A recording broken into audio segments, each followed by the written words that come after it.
We all have good reasons for the things that we do, your kids included. Underneath every person's actions, there are feelings and needs. Behaviors are just the tip of the iceberg. If you're able to shift your focus to see this, you'll be able to help yourself and others get through difficult conflicts and situations in a way that feels good, and you'll also have an easy method to increase connection with your child. Welcome back to Project Parenthood. I'm your host, Dr. Nanika Kaur, clinical psychologist and respectful parenting therapist. Each week I'll help you repair and deepen your parent-child connection, increase self-compassion and cooperation from your kids, and cultivate joy, peace, and resilience in your relationship with them. Nonviolent communication, or NVC, is a communication strategy and also a lens through which you can look at life that can be used to connect with others and resolve conflict in a respectful and compassionate way. While I'll be talking about NVC in the context of parent-child relationships and sibling relationships, NVC works for any interpersonal situation where more connection is desired and for everyone of any age, anywhere in the world. NVC is a 4-step process of communication that focuses on the present moment, feelings, needs, and the actions that can be taken to meet those needs. It's a practical way to put intentions into action. When using NVC in a parent-child dynamic, you've got some options for how you can use it for connection. Self-empathy, self-expression, and offering empathy. So let's start with self-empathy. It's not easy to help young people connect with their feelings and needs, their own anger, for instance, if you don't understand your own needs and your own anger. The more you understand your own needs and emotions, the easier it will be to help your child with theirs. Let's look at the 4 steps of NVC. Step 1 is observation. What do you see and hear right now that a video camera could record? Remember, this isn't about the meaning you're making of what you're hearing and seeing. An observation is objective and without value. It's about the facts of what's happening, not your opinions, evaluations, assessments, or narratives you create about it. Step 2 is feelings. Think of your emotions as little messengers that are telling you what you need. Your feelings are always letting you know if you're getting your needs met or not. Notice what body sensations and emotions are coming up in response to what's happening without acting on them. Do you feel a tightening in your chest from frustration? Do you feel anger, disappointment? Understanding yourself means taking responsibility for your own feelings. Own that your feelings stem from your needs. This models self-responsibility and establishes clear boundaries between you and others. Sometimes you're not reacting to an event itself as much as you're reacting to your interpretation of that event. It's important to build awareness of that difference. It's also important to differentiate between your own feelings and someone else's actions. What you're feeling, whether it's happy, sad, or something else, is about you and whether or not your needs are being met in the moment. Sometimes it's helpful to refer to a list of common human emotions, especially if you find it hard to identify what you feel. If you'd like to see that list of common human emotions, check out the link in the show notes for this episode. Step 3 is needs. All humans share a set of life-affirming needs. You have pleasant feelings when your needs are met, and unpleasant feelings when your need isn't met. You might have a mix of feelings if some of your needs are met but not others. Needs are the core values that matter most to you, that motivate your behavior, or why you want the things that you want. To help identify your needs, ask yourself, what am I not getting? What is it that's not getting fulfilled? Understanding your needs and feelings in this way is a kind of self-empathy, which helps you understand and have empathy for others, like your kids. One way to identify your own needs is to use a needs list. You can find links to both feeling and needs lists in the show notes of this episode. Step 4, requests. The best request is something that the other person can do in the moment to help support you in getting your needs met. Requests should be specific, concrete, action-based, and doable in the moment. It's the difference between, I want you to be more helpful, and would you be willing to load the dishwasher now? The key is a willingness to be collaborative or flexible on how your needs get met. It's only a request if you're willing to hear a no. Otherwise, it's a demand or you're setting a boundary. Marshall Rosenberg, the creator of NVC, offers a suggestion to state your requests from a stance of, hey, I'd really like you to do this. It would meet my need. But if your needs are in conflict, I'd like to hear that. And let's figure out a way to get everybody's needs met.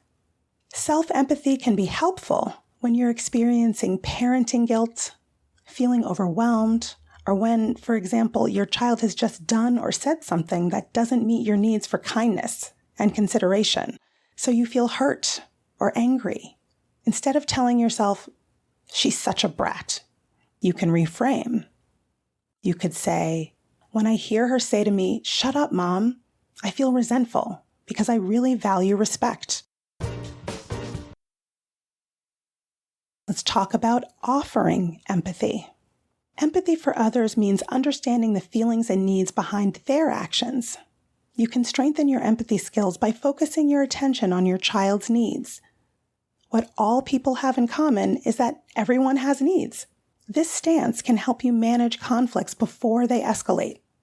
When your child is having big feelings and seems to need understanding, using the 4 steps of NVC can show your child that their needs matter to you. Kids are more likely to listen to your needs and requests when they've been heard themselves. Your child won't be ready to take in your concerns and your guidance until they've said what's important to them. Instead of, stop crying, we come to the park every day, try, are you feeling sad and disappointed that we're leaving because you really had fun playing today? Would you like to come to the park tomorrow?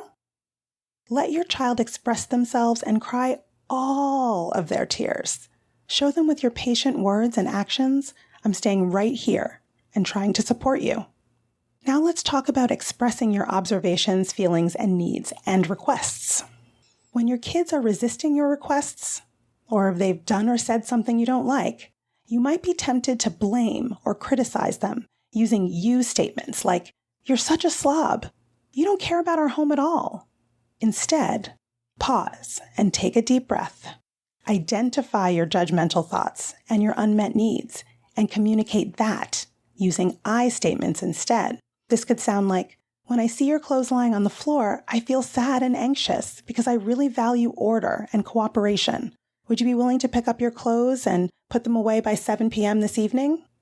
You can also use NVC to help kids who are in conflict with one another. It's classic for a sibling to come to a parent saying, I'm angry because she hit me. With NVC, kids and grown-ups can practice changing the use of the word because so that it becomes more about the person having the feeling. In this example, there's something in this child that makes them angry. It's not about the hitter. Remember that when something happens to a person, an emotion arises in them, pleasant or unpleasant, because there's something they need that is either fulfilled or not. Using NVC can help kids learn to focus on how they're feeling. You want your child to begin to wonder, what feelings do I have? And where do they come from within me? For older kids, you can begin to take it to the next level. What would it take to make a change? What feelings and needs might the other person have? You'll notice that kids not only get more in touch with themselves, but they also start to have empathy for one another. Similar to the way you'd offer empathy to one child, you can help kids work through their conflicts with other kids by asking about facts, feelings, needs, and how things can move forward. Start by asking one child what happened and how they feel about it, and which needs are unfulfilled as a result. The feelings and needs lists can help you here. And finally, what does this child want to happen now? Perhaps there's an action someone can make right now that would meet their needs. You can also talk about what could have been done differently that would have been better for both kids, and come up with something they can use if the issue comes up again. Working through the 4 steps with calmness and presence can create the conditions for a positive conversation. As you repeat back what you're hearing, you may have to, quote-unquote, translate their words into facts instead of opinions or feelings instead of judgments. When your child is thwarted in getting their needs met, or is forced to put those needs aside, it creates an inner tension that can lead to unfortunate behaviors. But when you make NVC a habit, your child comes to believe that they aren't going to be lectured, dismissed, or punished when a conflict happens. Your kids know that you're going to listen to them and do your best to understand them or help both kids in conflict understand each other. Ultimately, NVC is not simply a method you can use, but it also changes something inside you personally and the way you interact with your child and others. It's a different way of listening, a different way of speaking. It changes the whole vibe of your parent-child relationship, leaving you feeling more at peace and more able to make the space for your kids that they need and deserve. Conflicts start to feel lighter and easier to solve, and may even help you feel more self-confident in your parenting. You start to understand that there's something going on inside of your child, in their heart, even when they're doing something you don't like. Deep down, there's a good reason for their behavior. There are feelings and needs behind their unfortunate actions, which are worthy of being listened to. That's all for today's episode of Project Parenthood. Thanks for listening, and I hope you found this helpful. You can contact me via Instagram at BKParents, that's BKPARENTS, or email me at parenthood@quickanddirtytips.com. If you're feeling alone in your parenting journey, head to my website at brooklynparenttherapy.com, where you can join my newsletter to learn about upcoming community parent events. I'm Dr. Nanika Kaur. Thanks for listening. I'll catch you next week. Project Parenthood is a Quick and Dirty Tips podcast. Thanks to the team, audio engineer Dan Firebend, Holly Hutchings, director of podcasts, advertising operations specialist Morgan Christensen, marketing manager Rebecca Sebastian, and thanks also to our contractor, Nat Hoops.